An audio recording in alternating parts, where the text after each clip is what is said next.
Well, once again, we arrive here, and we've been doing this far too often as of late. We talked about Tiana Mungakahia a few weeks ago, Lawrence Moten just last week, and then we sadly learned this past Friday that Syracuse great defensive lineman, longtime NFL player, and Syracuse resident here in recent years, Art Jones, passed away just shy of the age of 40, apparently suffering from a pre-existing heart condition.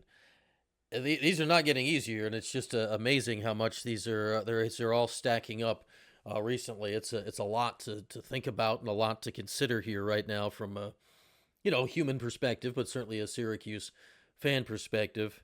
Art was the epitome of the gentle giant. He's huge, man. The dude played defensive tackle in the NFL for almost a decade.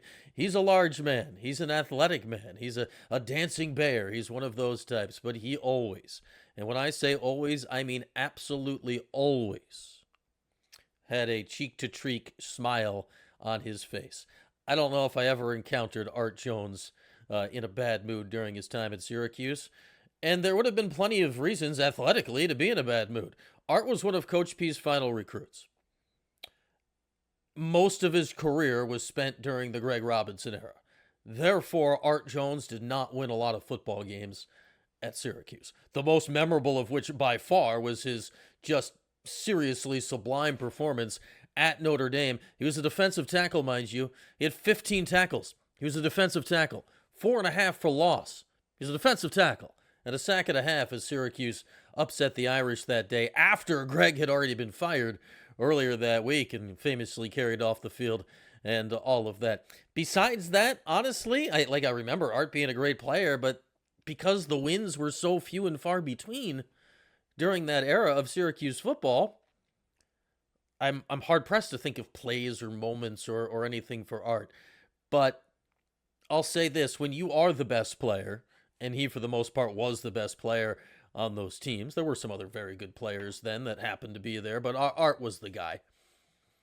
So when you're the guy and it's a bad team, it becomes your job in many ways, quite literally now a job with the way these guys are getting paid. Art wasn't getting paid.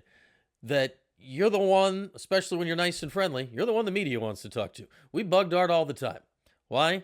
We all had a job to do. They were playing. The team stunk. You still had to cover the team.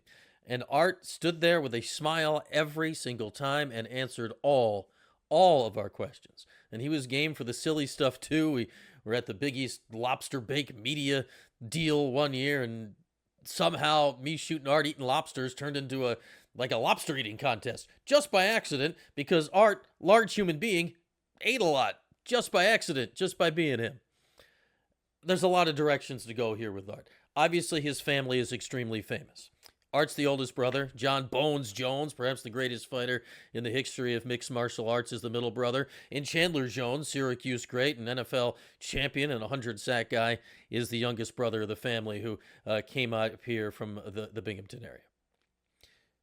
And you look at what's happened to this family, and man, I've not met John, but from my dealings with Art, my dealings with Chandler, all great guys, and man, it has gone just wildly in different directions off the field, out of the octagon for all these guys. We've all seen the stories. Most of them are involving John and Chandler and not Art, but it's gone all over the place. It has been a wild ride for this family, and it just such tragedy strikes for the eldest brother passing before the age of 40.